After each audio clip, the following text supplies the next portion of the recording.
Aloha kākou, mai, e noho, e ho'onania, a e lohe I na mo'olelo o Waikiki. Welcome and listen to the story of Waikiki. One of man's oldest dreams is of paradise. Aye, and we invented it right here at Waikiki.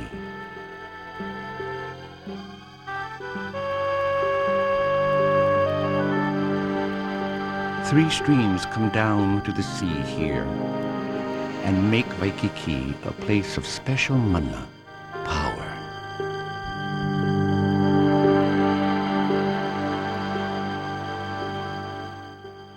A place where Hawaiians practiced healing and our royal ancestors, our ali'i, came to play and to rest. Perhaps that is why so many people still come here. Now you sit back and listen. Listen to the story of Waikiki. Here is how it all begins.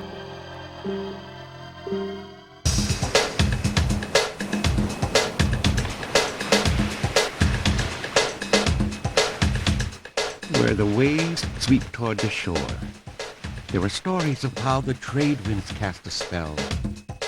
Stories of beach boys and dreamers drawn by the beauty of these distant islands. And if by some magic Waikiki could talk, imagine the stories she would tell. Oahu was born some 3 million years ago, born in fire, wind, and water. And later, as if the wind and waves were a sculptor's hands, Le'ahi took the shape of an ancient Polynesian sphinx, guarding all that natural beauty below.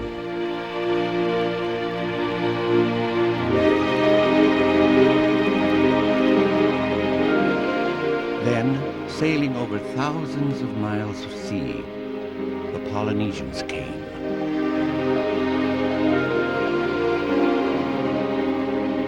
Waikiki means spouting waters, a place where natural beauty heals your spirit. 5 centuries ago, a man wrote a chant about falling in love with the beauty of Waikiki and a woman he met there. He wasn't the last, because Waikiki is a place where people bring their dreams. Kamehameha the Great unites all the islands, and he makes Waikiki the capital. When word of Cook's discovery spreads to Europe and America, people dream of the Sandwich Islands as a kind of fantasy or utopia, a place where mankind can live life without care. Cook named the islands for the Earl of Sandwich, who ironically never invented anything except how to make a sandwich.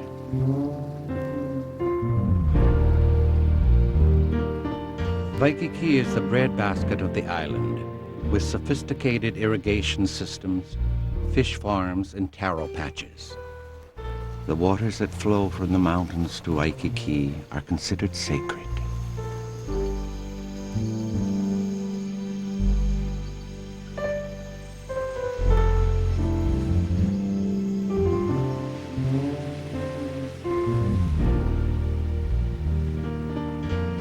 Strangers arriving in tall ships bring with them unimaginable changes.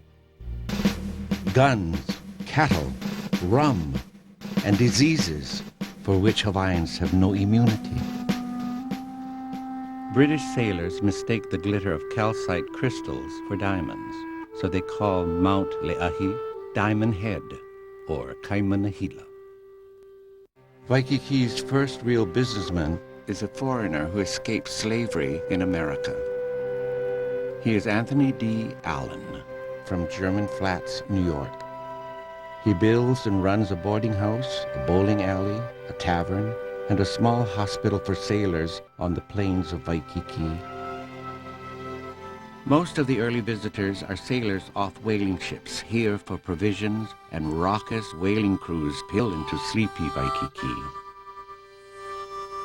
Missionaries arrived bringing Christianity, Western medicine, literacy, and their own way of seeing things. The larger and fatter the women in Hawaii, the better. One of the queens weighs 350 pounds. She got me into her lap and felt me from head to foot and said, I must cow, eat more. I took a ride with the young chiefs to Waikiki, where there is fine bathing in the surf. The young chiefs are all provided with surfboards 12 to 20 feet long. Some handed down in the royal family for years, as this is the royal bathing place. The foreign population soars. Merchants introduce the fine and popular art of distilling rum. They see in Hawaii a dream of profits. Outsiders bring goods to trade and new ideas of land ownership. For the first time, the maka'ainana, the commoners, can purchase the land they have worked for generations. But most lose their land, selling to foreigners or failing to file legal claims for the land. In 1865, they build a road to Waikiki, so Hawaii's ali'i, those of royal blood, can reach their beach cottages.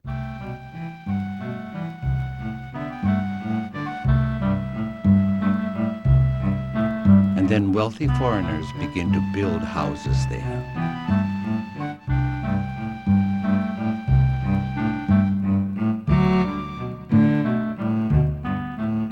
The maka'ainana continue to die from foreign diseases. Saddened by a native population that has diminished greatly in numbers, Kamehameha IV and Queen Emma established Queen's Hospital for the sick and the poor. Kalakaua's sister, Likelike, and her husband, Archibald Cleghorn, built a Waikiki estate for their daughter, Princess Kaiulani, heir to the throne. Ainahau has wonderful gardens full of Chinese jasmine or pikake, named after the peacocks that roam this little piece of Eden near a Pukehau stream that flows to the sea of Waikiki.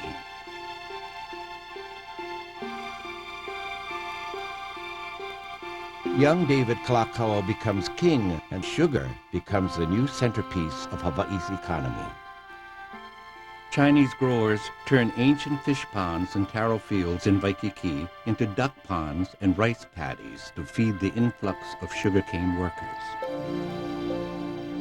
The Sacramento newspaper sends Samuel Clemens, Mark Twain, to write about the Sandwich Islands. Rest assured that tremendous trade is to spring up between California and the islands in the next few years. Hawaii is now too far away, 20 days to come here and 30 to get back in a sailing vessel. But if California can send capitalists down here in 7 days, she can fill these islands full of Americans.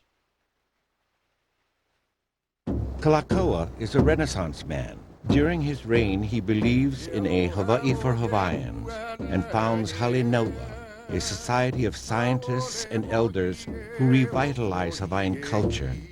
He sends Hawaiian children to study abroad, to Europe, Siam, and Japan, where he hopes to establish stronger ties. Some of these children are from Hawaiian families still living in Waikiki a century later. In his dream of a vibrant Hawaiian culture, the king creates the park at the base of Diamond Head. They plant trees, build bridges, gardens, and a racetrack. They even have plans to build a casino. The king names the park after his bride, Kapi'olani, Archway of Heaven, and the park becomes an enduring part of Waikiki's beauty. Adding to this colorful scenario, Kalakaua's court physician has a hobby of raising ostriches, and they roam free throughout Kapi'olani Park. The year after the park opened, the Portuguese woodworkers arrived from Madeira with a small 4-string instrument called the bragina. Soon everybody's playing them, and in typical Hawaiian style, the Hawaiians make it their own with a new name, the dancing flea, the ukulele.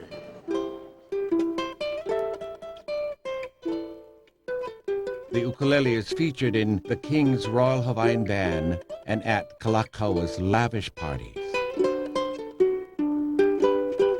Kalakaua is a visionary, but he is blind to the friction that his extravagances create. $150,000 for the royal yacht, $10,000 for a gold crown, $15,000 for his birthday jubilee, and $320,000 for Iolani Palace. But is Kalakaua's taste for grandeur in the Western style so uncommon for the monarch of any kingdom?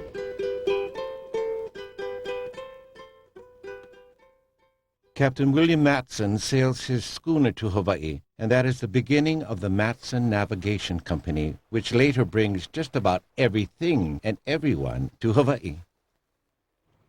Jim Dodd gives customers a ride from his downtown saloon to his Long Branch Baths, where a wooden ramp sends beachgoers 100 feet out into Waikiki's warm waters.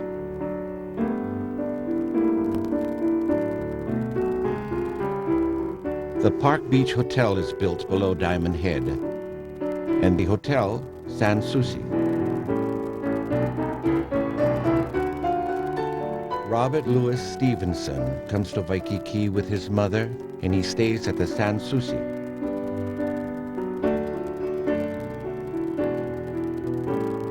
Kalakaua and Stevenson are both writers, and they become friends. But in spite of Stevenson's high regard and praise for the king, critics continue spreading rumors of evenings at the king's boathouse and the dancing of the lascivious hula hula.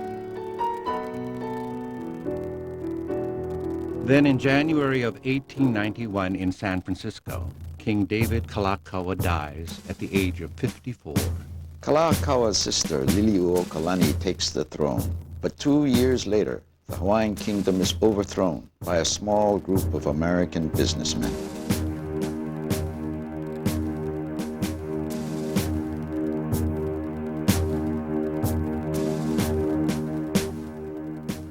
My grandmother and Queen Liliuokalani were great friends, very close. Occasionally, Liliuokalani came to visit, and when she came, it meant climb a couple of trees, get the how-how coconut with the meat just right that you can eat it with a spoon. Also, I had to catch 5 or 6 manini. She ate them raw.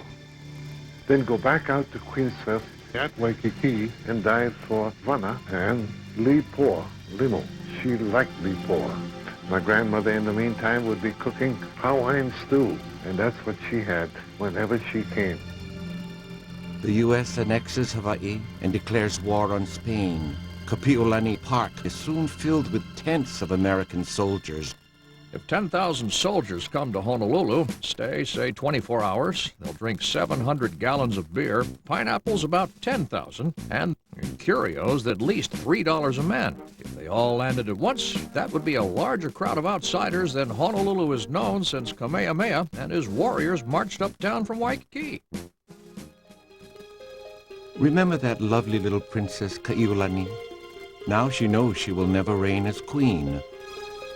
Placing a flower on a heaving stone as she enters the water, she still takes her evening swims at Waikiki.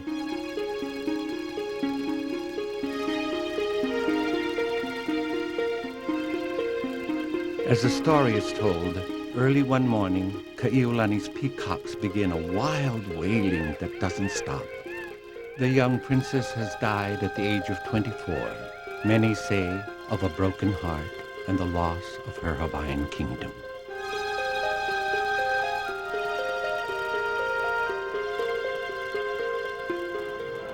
So you see, my friends, in every great story, there's sadness mixed with joy. And in the story of Waikiki, it is no different. But we Hawaiians are very resilient. Sadness doesn't last forever. The mule-drawn streetcar connecting Honolulu to Waikiki gives way to an electric tram in 1903. A year later, Castle and Cook create the Waikiki Aquarium at the end of the line to attract customers to their transit system.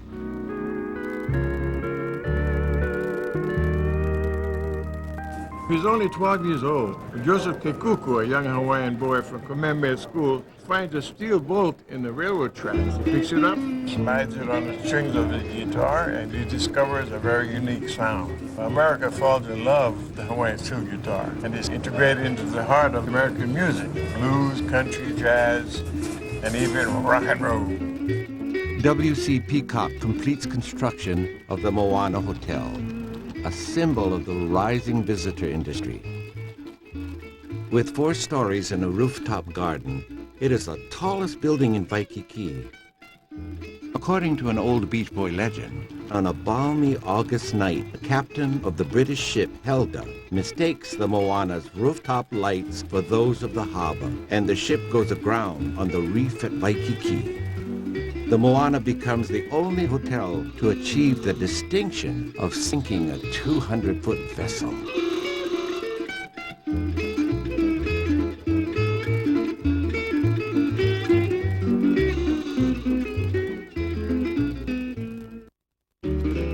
By the turn of the century, a part of Kalakaua's dream becomes a reality. A Waikiki where Hawaiians enjoy hula, the Royal Hawaiian Band, a full symphony orchestra,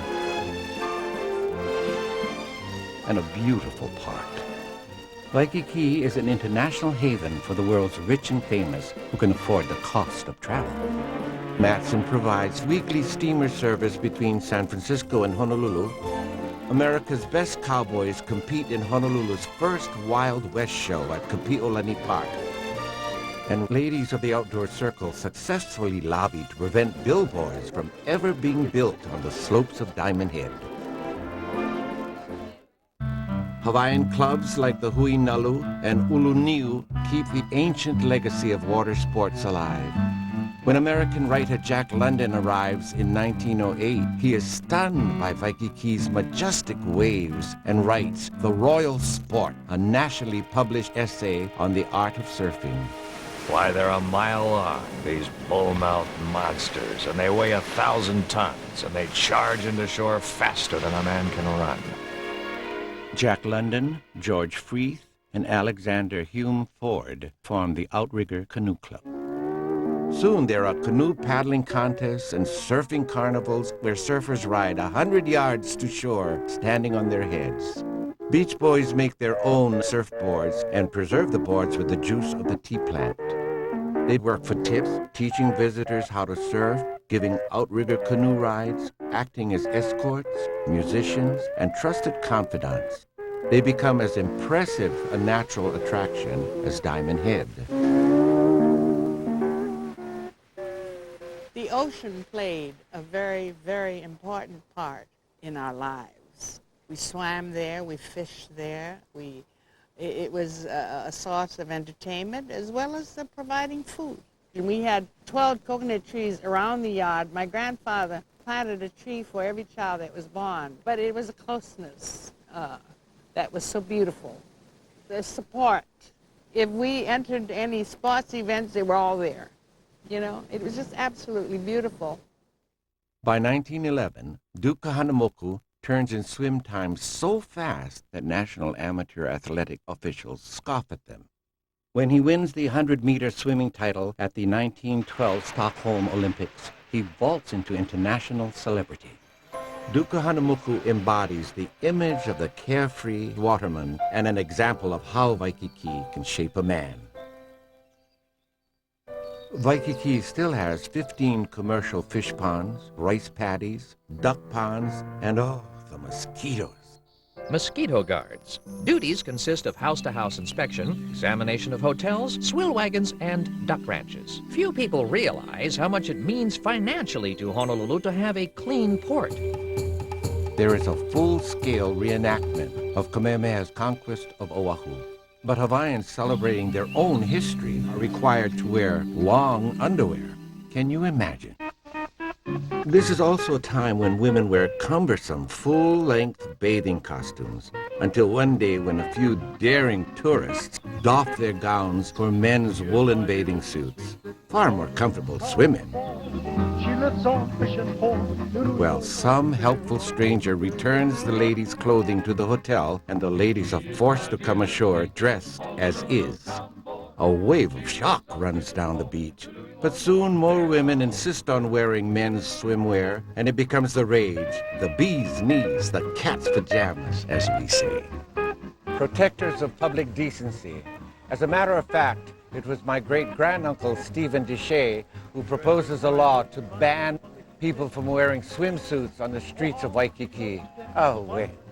Well, this law is voted out by the women of Honolulu, and Waikiki gives birth to the modern swimsuit.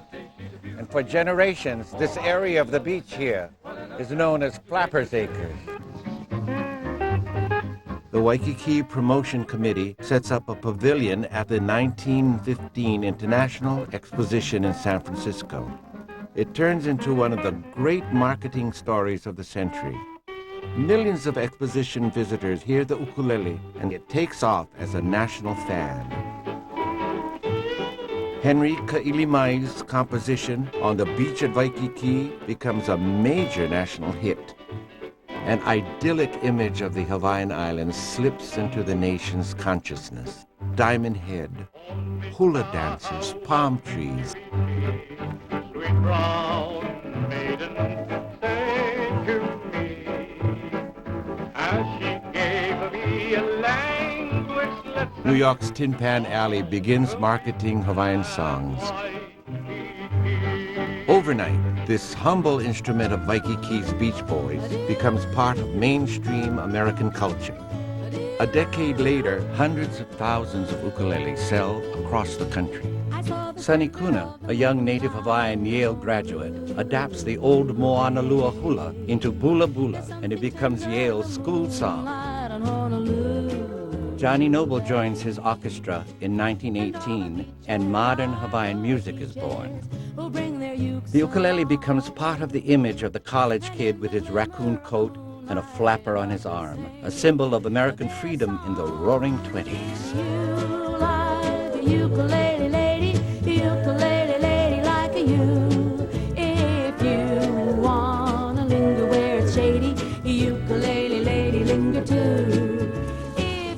Meanwhile, Hawaii's king of the steel guitar, Saul Ho'opi'i, takes the sound of the islands to Hollywood. His music is so soulful, he's asked to play on cue for silent screen star Mary Pickford to help her cry.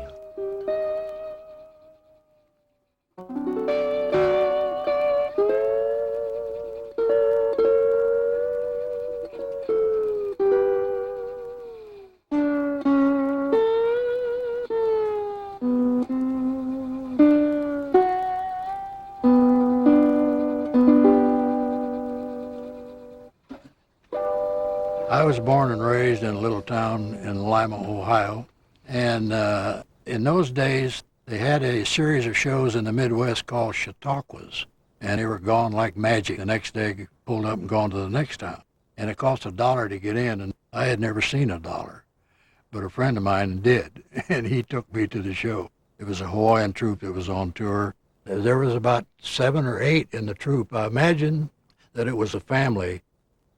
The backdrop was a painting of the palm trees and all that exotic stuff that we didn't see in Ohio. And I heard my first steel guitar player, and I came clear up out of my seat. He was playing one of these guitars, just like this one. And from that day on, I knew that that was what I was going to do, was learn to play that instrument.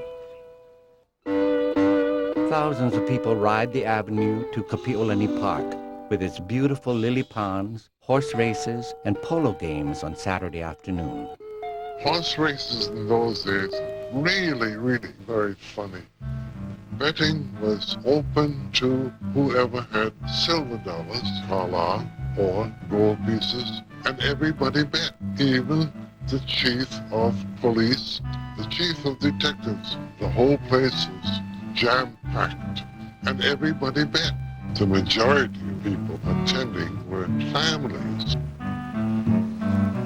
Waikiki remains home to many Hawaiian families. There was an old Chinese man that used to sell na'au. He would come calling, na'au, na'au pua. My mother said, well, go inside and get a bowl. And you'd pay 25 cents. Oh, that was the most delicious thing. When these fishermen came in with their fish, there was a stream that they tied their boats up. That stream had no name. We used to sing a song all the boys made up. Down by Waikiki stream, many jolly good boys I have seen. Restored day by day, Wartime passed away down by the Waikiki stream. Well, the good thing about the stream is when there was a flood, we'd wait down there. Live chickens, live ducks, pigs. We'll wait for them down there before they reach the ocean. Yeah.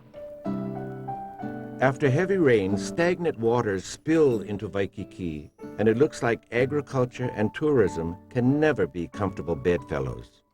The governor of the territory of Hawaii, Lucius Pinkham, dreams of Waikiki as a kind of Venice of the Pacific, with a canal full of yachts and racing boats, and begins to drain Waikiki's backwaters. He foresees that a canal will protect water quality and realize Waikiki's potential as a resort area. Plans call for a canal 150 feet wide with a 75-foot boulevard on either side.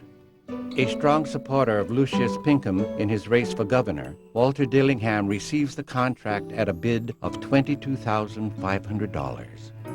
The canal is dredged, and Dillingham now has 2.4 million cubic yards of fill.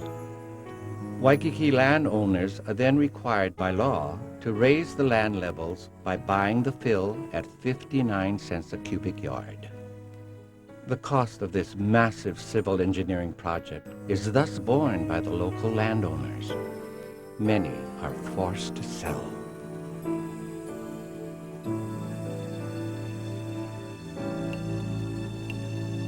When the canal is finished, the stench and persistent mosquitoes vanish. Land and building boom as businesses draw increasing numbers of visitors and residents. In early 1900s, we started to build some freighters with passenger accommodations, a couple hundred passengers. We'd bring them to Hawaii and take them back.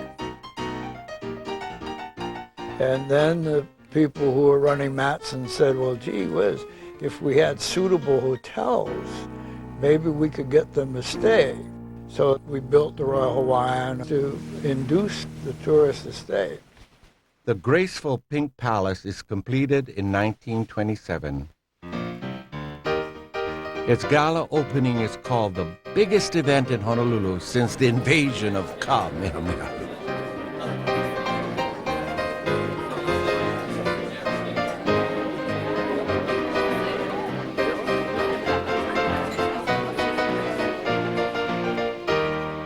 A $5 million luxury hotel catering to everyone from the DuPonts to the Rockefellers.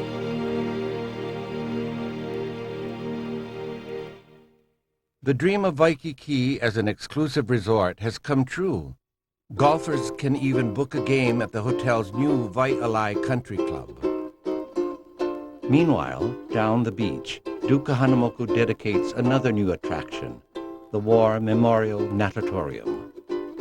And in the shade of the Halekulani cottages, mystery writer Earl de Biggers creates Charlie Chan, inspired by real-life Honolulu detective Chang Apana. Lindbergh flies the Atlantic, and 8 Daredevil air crews enter the Dole Cup, the first trans-Pacific air race, Oakland to Honolulu, the winner with a time of 27 hours and 16 minutes. But no one seems to notice what air travel will eventually mean to Waikiki, a Waikiki where there are still remnants of the old ways. At Waikiki, any holiday or anybody's birthday, there had to be a luau, and everybody brought their own okolehao. People came, they ate, they drank, they passed out, and went home the following weekend. All of these cottages under tall coconut trees. It was just a beautiful place because everybody was trying to help each other out. Every one of the husbands were working at the hotels, and they were cooks, bartenders, and Mama Sang would be at home ironing, or she's outside hanging clothes, and you know, it's not theirs. That was their way of making extra money.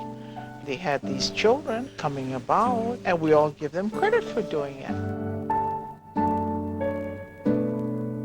My family all had friends. Whoever came never went home. There was a Louis Pomeroy. When he was 6 years old, he came down to play with me. He never went home. My mother raised him until he was 24 years old. friends of the family. They stayed, they never went home. America recovers from a worldwide depression, and tourism wakes from its snooze. It is the 1930s, the golden era of Waikiki. It was a very festive affair, and it was a big day, boat day. Practically everyone in town went down to the pier when a Matson ship came in. The Royal Hawaiian Band was there to play. The Lurleen or the Matsone would come in, and when they got off of Waikiki, they would turn bow into the beach by the Royal Hawaiian, and they'd blow 3 long blasts. That's a welcome. Then they'd proceed to the harbor. Several tugs would take reporters and people aboard the ship to give them lays, and the journalists would go out and interview the big shots. We had a lot of school teachers during the summertime on vacation. They'd read too many travel magazines and thought there were going to be as many eligible bachelors on the ship as there were women school teachers looking for husbands. And the odds were against that. The dining room was well appointed. Food was excellent. Beautiful chinaware, crystal, and menus were extraordinary. We had many, many movie stars because that was the day before airplanes. I'd like to go to Hawaii. It's quiet and peaceful there. I'm on a holiday, I mean I'm on my way to Honolulu. The days just drift along, the nights are filled with song. I hope that I'm not wrong in Honolulu. I bought a ukulele, I practice on a daily.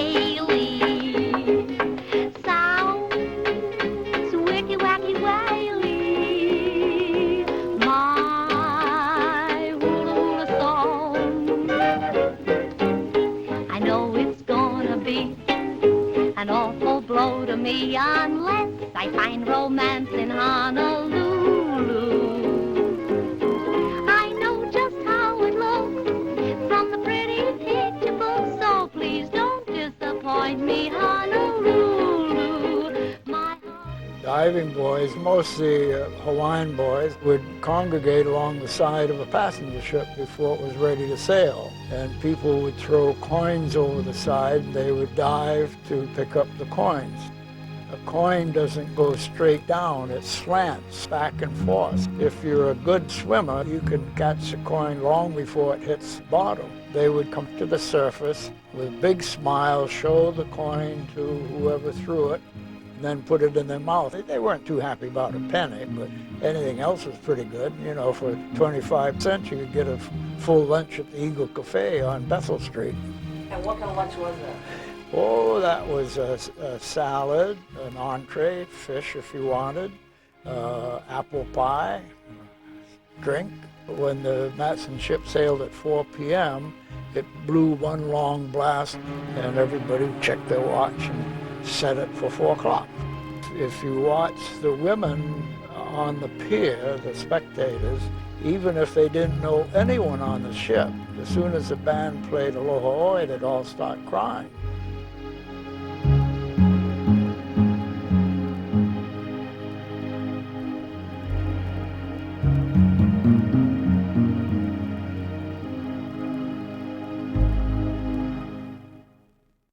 When a round-the-world boat came in, the place to be was at the beach. When the Matson ships came in, we caught fish and we cooked it right next to the Moana Hotel. Put it on charcoal, buy a poi. If tourists want to join us on the beach, we had to have music to come and help themselves. The Maharaja of Indore, his annual pay was his weight in gold. It amounted to $70 million a year. When he came with his party of 17, I watch out for him. I take him surfing. I take him canoeing. When the Maharaj and Maharani went shopping, I kept track of everything spent. I was the only guy who could ride the same automobile or ride the same elevator. The aide-de-camp and the secretary couldn't ride the same elevator with them. People, they trusted us. We go and eat, see, with the tourists, and they get a kick out of it. These people are well-to-do people. But they did something that's unheard of, something different. And that's what they liked very much. We didn't have any money. They know that. So that's the way we live. And that's what they want. That's life. We enjoy it. Before the war, in the 30s, poor Keola brought me on the beach. Maybe 17 or 16. We don't work in the water. We just carry surfboards and pick them up. We give us 5 cents, put them in a locker. Then if came a guy about 250 pounds, they let me take them out. Young girls, no. What makes the beach boy? Good behavior, number one. Yeah, it's so strict. Every 2 weeks you cut your hair. Don't wear the same clothes 2 days in a row. Nowadays, the only living you got is beach boy. You don't have a job and then come down the beach. No, strictly beach, nothing more. You could tell when a beach boy wasn't doing too well because he would come in with his package of dried shrimp, which only cost about 10 cents, and order a bowl of poi, which was another 10 or 15 cents, plus a bowl with hot water in it. And then he soaked his dried pie in the hot water, and he had a good lunch on that. The days that you didn't make no money, we had to go borrow 50 cents. Used to have a Chinese grocery store. We buy 1 can pork and beans, 1 loaf bread, and 3 Pepsi Colas. And we split the bread in half, 3 ways, and the Coca-Cola, and we get nickel change. But 3 of us eat. And that's not one day, almost every day, off season. Because during that time, no more airplanes. We got to wait for the next boat coming in. But that's what we used to live on. And sleep on the beach sometime. But nobody ever got in trouble. No way. No way. During the tourist season, I would run down to Waikiki and serve my apprenticeship with the older beach boys. Mostly they were Hawaiians, and they operated an impenetrable clothes shop. We were not permitted to serve the royal. This was for the top tourists and the top beach boys. But then the beach boys, and one was Steamboat, and the other one was Blue Makua. They saw me surfing, a little kid surfing out there, and one day one of them said, "Come, you want to work?" I said, "Certainly." 10 cents an hour. And that's how I made money. Good money. While Beach Boys are creating the legend of Waikiki, musicians are carrying its rhythms around the world. In 1938, we went with E.K. Fernandez Hawaiian Extravaganza, and Andy wrote his song, Waikiki, in Lansing, Michigan. Yes, it was cold there, and he was homesick for Hawaii. It's a nice song. Would you mind dancing? Would you Now? To kick my shoes off.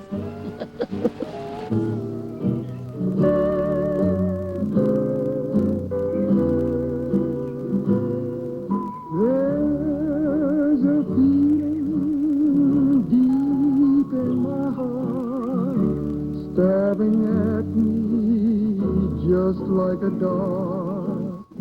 It's a feeling heavenly.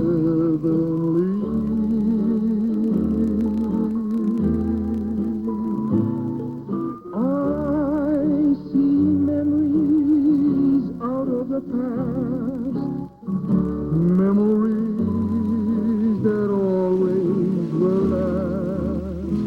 All that place across the sea.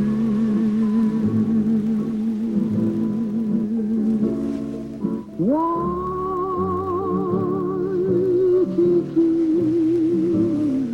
at night when the shadows are falling, I hear your rolling surf calling, calling and calling to me.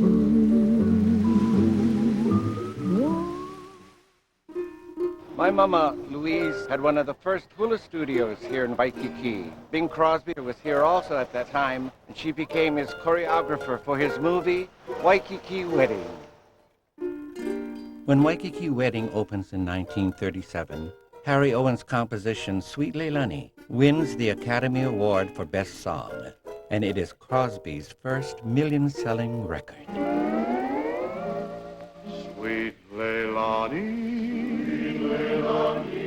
heavenly flowers. Tropic skies are jealous as they shine. I think they're jealous of your blue eyes. Hollywood is in love with Waikiki.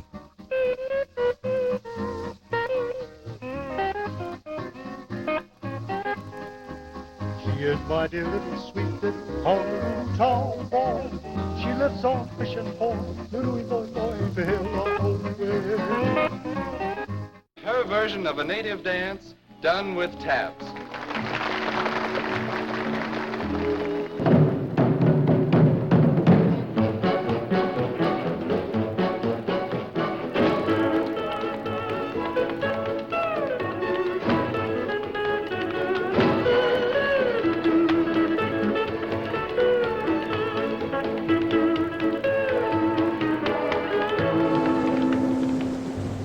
This is a call from Hawaii.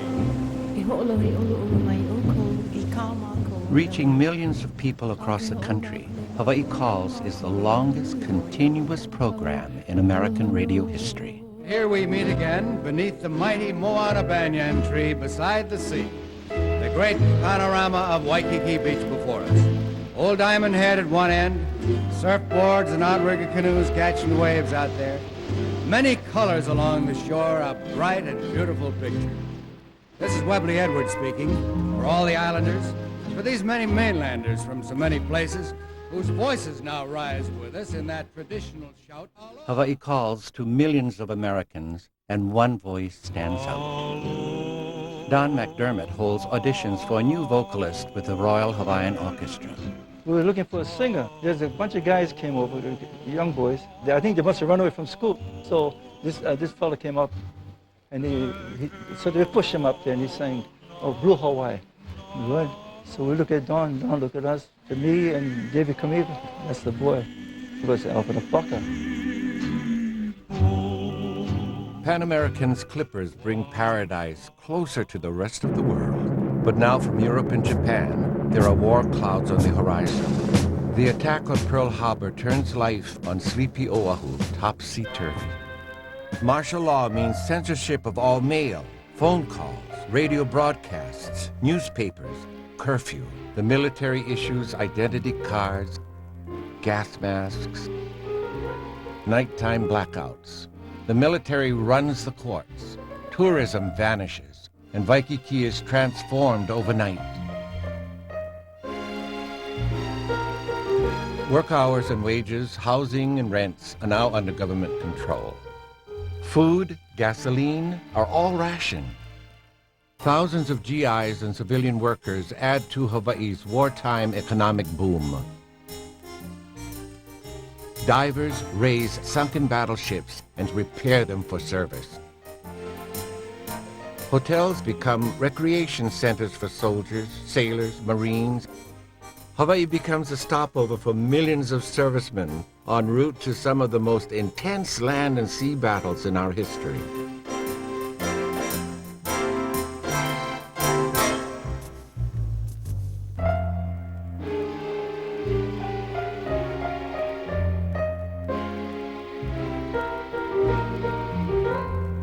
Patriotic Hawaiians spent 4 times as much on war bonds as mainland Americans.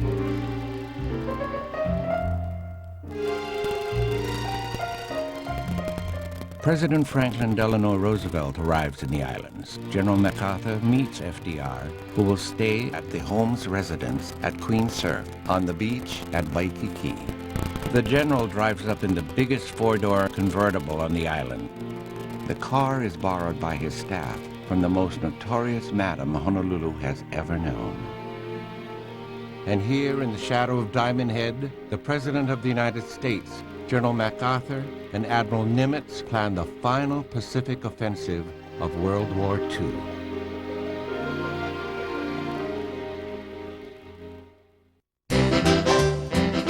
The war is over.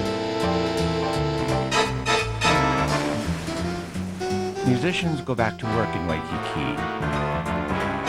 Thousands of servicemen return home, remembering the aloha of the Hawaiian people. And across America, Waikiki becomes a household word.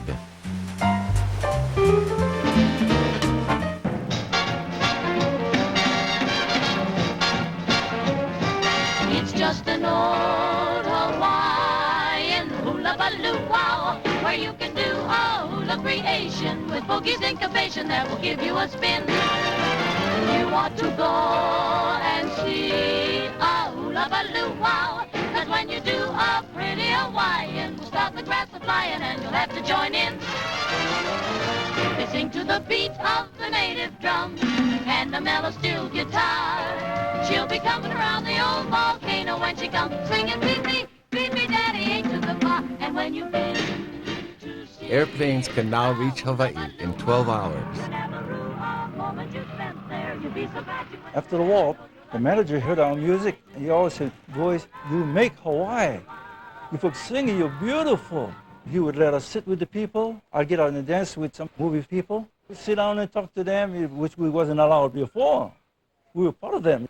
Earl Wilson was the biggest Broadway columnist in America, so when we went to New York, we always called him. And he invited me to an opening, and celebrities came over to pay tribute to Earl Wilson. Milton Berle, Sammy Davis, and then as he started to introduce me, everyone stopped and said, Eddie, how are you? And grabbed me and hugged me. Well, I was sitting with a columnist from the Houston Chronicle. She said, who are you? I understand. She says, I'm a big columnist. I said, well, Hawaii's a little different. And I didn't realize it, but I said, if you want an interview with a celebrity on the mainland, you may get a half hour. In Hawaii, they vacation. We always got a couple of weeks. Got very friendly. We become friends. It is now 1950. Cars have big fins, skyscrapers rise, and everything in America goes big.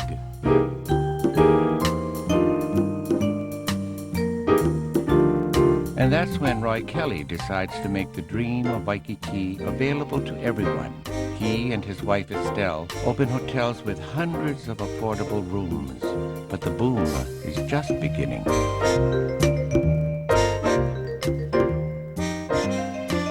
Union leader Art Rutledge leads the push for hotel workers, housekeepers, bartenders, cooks, and bellmen to share in the surging economy. New Hollywood images of Hawaii drift around the world, and television is starting to show up in American living rooms. Hello, I'm Mr. Ray.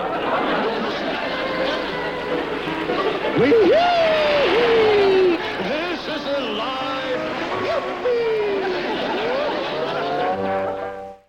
Henry J. Kaiser, famed industrialist, is 77 when he builds the Hawaiian Village and a showroom for Alfred Apaka, now an internationally famous singer. Martin Denny and Arthur Lyman's exotic sounds drift around the world. It started when the Brill frogs outside of the shell bar were making noise. They go ribbit, ribbit, ribbit, you know. So Martin Denny had a little instrument over there. They go kororo, kororo, kororo. It started from that. And we started thinking, well, do bird calls behind the music. In July of 1959, Waikiki is now only 5 hours away from California. Tourism jumps 43% in a single year. Then, in August, Statehood.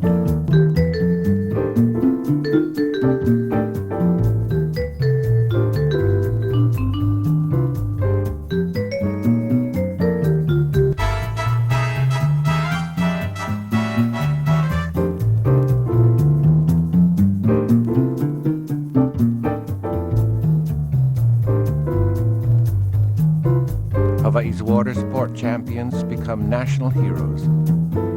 Surfing turns professional, and Duka Hanamoku is an icon to millions of kids the world over. Ralph handed him the book and said, Duke, this is your life. Champion Olympic swimmer and Sheriff of Honolulu, Hawaii tonight, this is your life. Tell the story, ladies and gentlemen, of a little Hawaiian boy who became the most famous swimmer in the world, participated in 5 Olympic Games, used his great speed and power in a most heroic way. We had the feeling that that boat was going to capsize. Sure enough, what does he do? He takes his surfboard, he paddles out there, he brings 1 in, he brings 2 in, he brings 3 in. When I get the fourth it was all tangled up in the net. Couldn't get that guy. He was so mad, he was sad. I think he saved 7 lives that day, all by himself. He was a great man. He never sat around and wait for the reporters. And that's one thing about my brother, which I always loved. He tried to do what's right for the people, and he loved people. I want to thank you again for rescuing me and saving my life. Wonderful. Where do your brothers and sisters live, Duke? Well, they're all in Honolulu. They are? They're here in Hollywood to help us tell your story. For your lovely wife, Nadine Kahanamoku. His #1 favorite food was poi, a big bowl of poi, and a can of salmon, chilled. Open the can and get an onion and quarter the onion. That was his favorite meal. And when I say a big bowl, I mean a big bowl like that. Beyond the sun, sea, and the Hawaiian culture, Waikiki attracts people because it is absolutely safe. People come here and say, why do you like Hawaii? They say, the people of Hawaii. Well, the cops were no different, at least Larry and the Metro Squad guys. The Metro Squad were men who excelled in the martial arts. They wore aloha shirts. I was so impressed because he used diplomacy more than force. Tough, but these guys had a heart. Every time I hear a story related by Eddie, every year it gets better and bigger, and we did more heroic things. This was the vacation land in Beverly Hills. It was incredible. They were all out there. And in Hawaii, the people left them alone. Stars had their privacy here, and that's why they liked to come. And that's the Hawaiian people. Well, I think, Eddie, those days, everyone was looking after everyone else's interests, you know. Everyone knew everyone else. You're not just worrying about your own kuleana, your own business. You worry about the next guy's business. That's the way it was in Waikiki, really. Back in the 50s and the 60s, every place had an entertainer with a show. I saw Louis Armstrong, Billie Holiday, Lenny Bruce. The former heavyweight champion, Joe Louis, had a knockout review. Boy, it was fun. Back then, I was the only DJ in Hawaii playing Elvis. I got in the hat in 1956 that Elvis wore in Love Me Tender to give away in a promotion in the premiere at the Waikiki Theater. 53,000 kids responded, sent letters in for this contest. Well, the Colonel heard about this, so did Elvis, of course, and when they were deciding where to come to do a show, they remembered all the kids writing letters. You know, had it not been for the fan response, there may never have been a Blue Hawaii or an Elvis concert where he donated the money to finish the Arizona Memorial.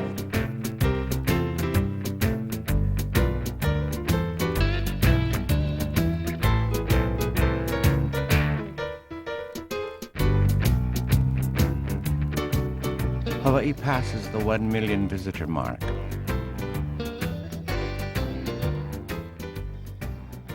And the Cold War comes uncomfortably close as an H-bomb is set off on Johnson Island, creating a huge glowing cloud in the night sky off Waikiki.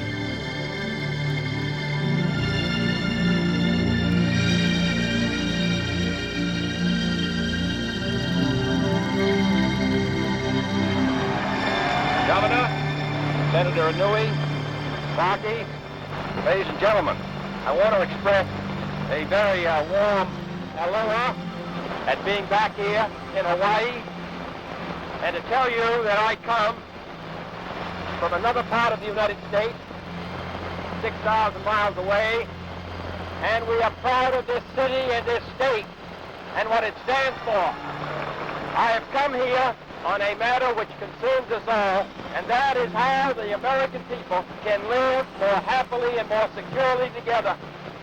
And there is no place where it is more appropriately said and understood than in this part of the United States, here on this island.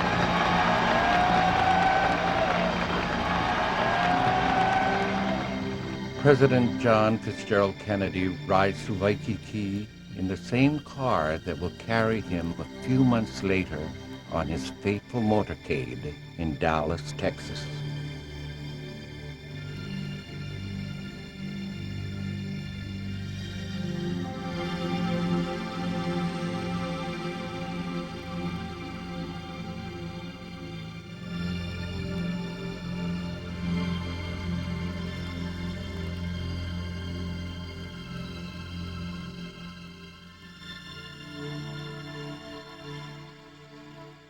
Reaching into the Pacific, great part of the United States. This island represents all that we are and all that we hope to be.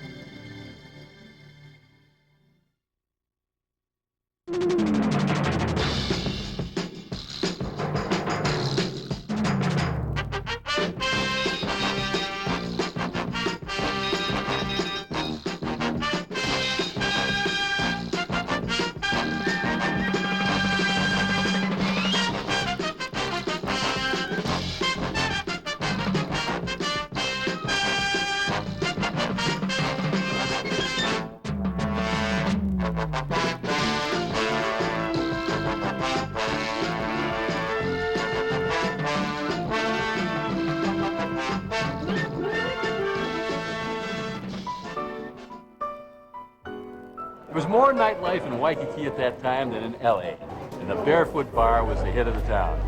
Queen Surf is like the soul, heart and soul of Waikiki. Right there on the beach, and you knew you were in Hawaii. You knew it. In the daytime, it was favorite local beach, but at night, everybody would go upstairs to Queen Surf's Barefoot Bar. Charlie Monson was the greatest entertainer in Hawaii ever. I first heard about Edgy Lee from Bobby Darin. Kui met Don Ho. Don started singing Kui's songs. The rest is history.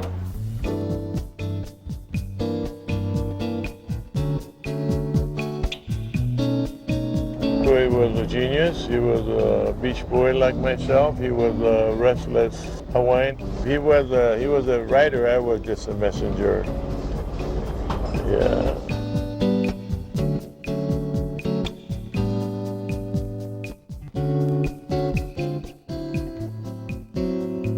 The Vietnam War brings a wave of young Americans back to Waikiki for R&R, and visitor numbers quadruple to 4 million by 1980. Japan discovers Hawaii, and with 1 million Japanese visitors arriving each year, Waikiki of the 1980s becomes a dream for another generation of foreigners from a distant land, whose ownership of hotels and businesses reshapes Waikiki yet again. Kalakaua's vision of a Hawaii where East meets West, in part, becomes a reality.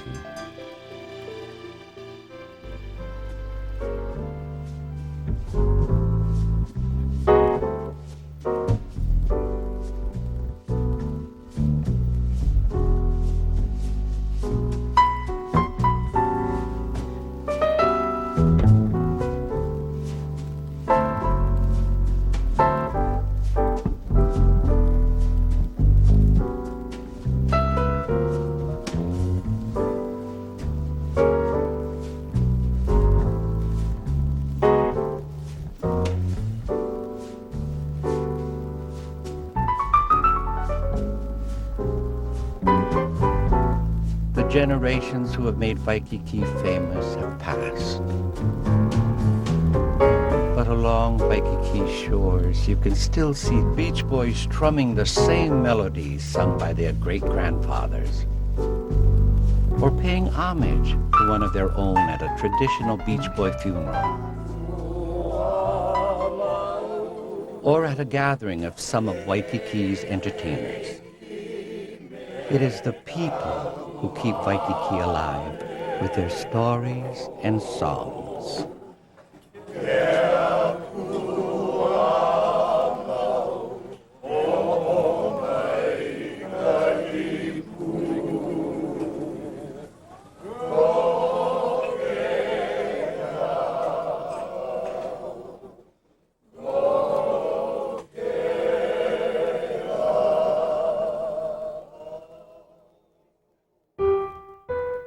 want them to carry on the culture, to let people know what is important, which is the music, which is the language, which is the feeling, which goes beyond the word aloha.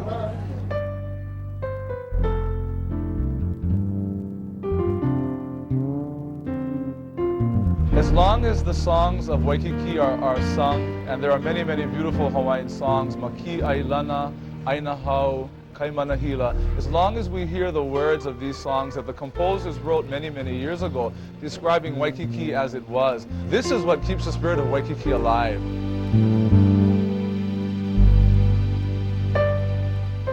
No, it's up to the people that are going to be here, what they're going to do with it. We had our time. They're all gone? Yeah, most of our old buddies are out there in the ocean. Where are we going? Especially when I entered the Royal Hawaiian Hotel and get that odor of the lipoa and the sound of the waves. It brings out beautiful memories. My uncles strewn there, and they chose to be there in a place that they love very, very much. So we do try to keep this all very alive. All of this will never leave me. My land of smiles. This to me is Waikiki. Early Hawaiians could stand on the beach of Waikiki, turn their eyes toward the Keola Range, and enjoy a majestic view of the valleys and plains and mountains of Waikiki. 1 o'clock in the morning, sometimes I just go walk down the beach and visualize no hotels there, and visualize 200-300 years ago. You know, you should do that sometime. The beach has always been there. Diamond has always been there. The water has always been there. The great feeling in the air has always been there. Waikiki is a magical place no matter what.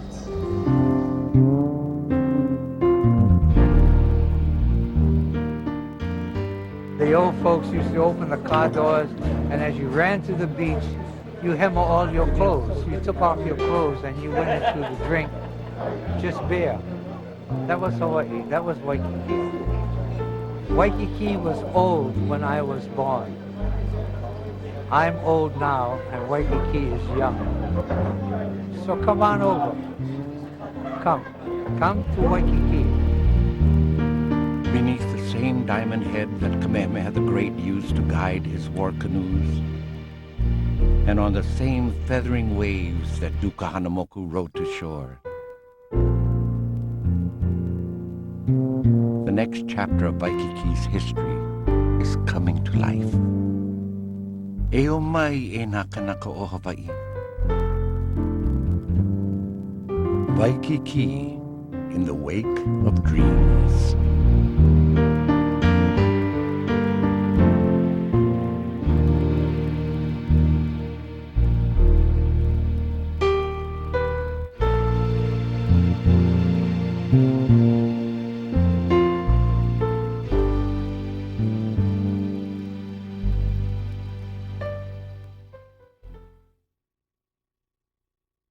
There's a feeling deep in my heart, stabbing at me just like a dart. It's a feeling heavenly.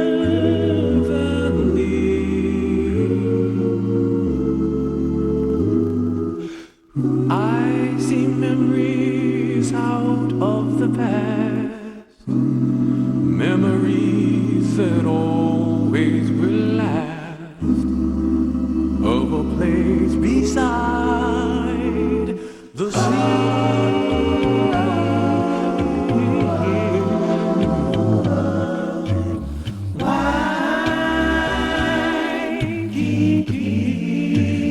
Waikiki, at night when the shadows are falling,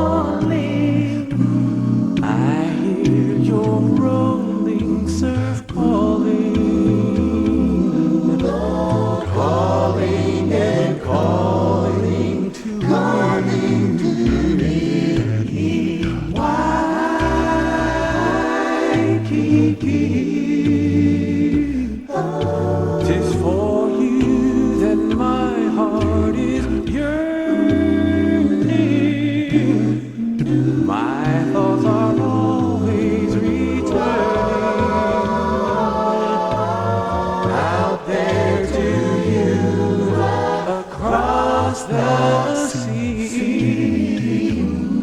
tropic nights and your wonderful charms are ever in my memory. And I recall when I held in my arms an angel sweet and heavenly.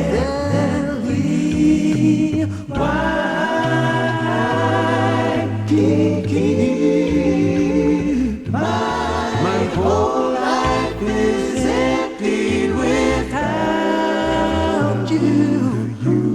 I miss that magic about you, the magic beside the sea, oh, the magic of Waikiki.